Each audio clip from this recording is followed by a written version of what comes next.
All right, very good. So I'm going to sing a song to tell you all about my clothing, and he's going to film it, and then later on I'll put it on my YouTube channel. So when your grandma says, "What will you learn at school these days? These kids aren't learning anything," say, "Yes, we did. We learned all about colonial underwear." For real. You say, and I will show you the video. All right. So is it recording now? All right. Good. All right. Hello, everybody. Here I am at Calhoun Academy of the Arts with a magnificent set of fourth graders. All the fourth graders say hello.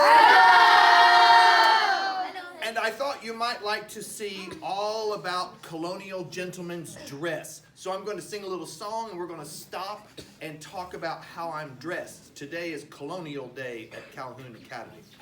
Oh, soldier, soldier, will you marry me with your musket, fife, and drum?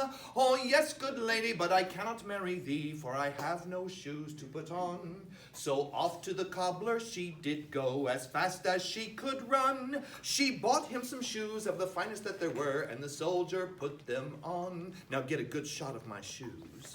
Very good. These shoes are what we call straight lath shoes. That means there's not a left or a right.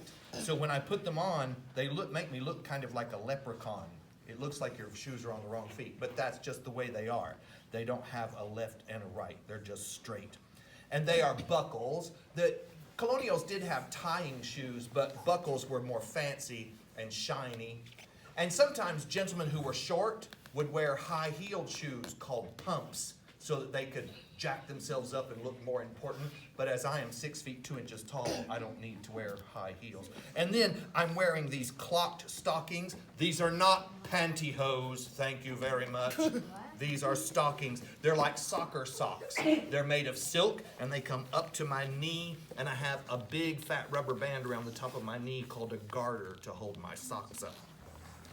Oh, soldier, soldier, will you marry me with your musket, fife, and drum? Oh, yes, good lady, but I cannot marry thee, for I have no suit to put on. He can't get married in just his shoes and his stockings. No. So off to the tailor she did go, as fast as she could run. She bought him a suit of the finest that there were, and the soldier put it on. Now, my suit is in 3 pieces. Gentlemen wear 3 pieces of suiting today, but it's of a different cut. I'm wearing +4s. These breeches are 4 inches below my knee, so they get the nickname +4s.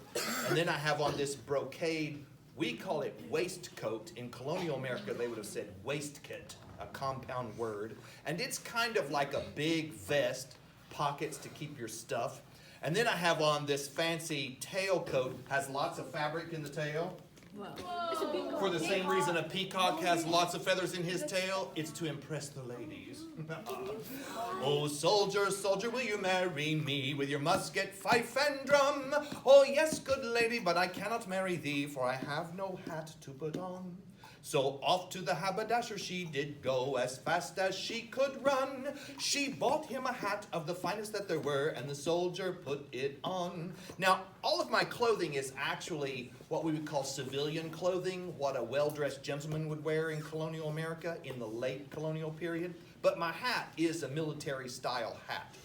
When soldiers enlisted for fighting in the American Revolution and they were carrying a gun at their side, the gun barrel would stick up next to their head as they carried it, and it would bump their farmer's hat and knock it off their head. Well, they didn't want to look stupid.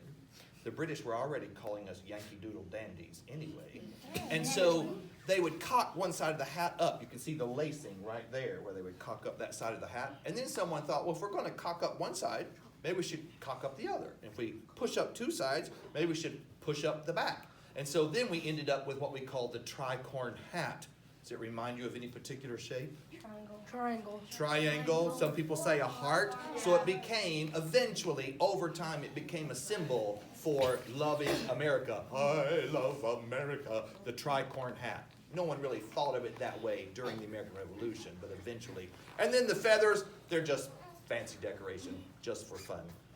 All right, now let's see. Shoes, suit, hat. Surely this man is ready to get married. Yeah. Oh, soldier, soldier, will you marry me with your musket, fife, and drum? Oh, yes, good lady, but I cannot marry thee, for I have a wife of my own. No!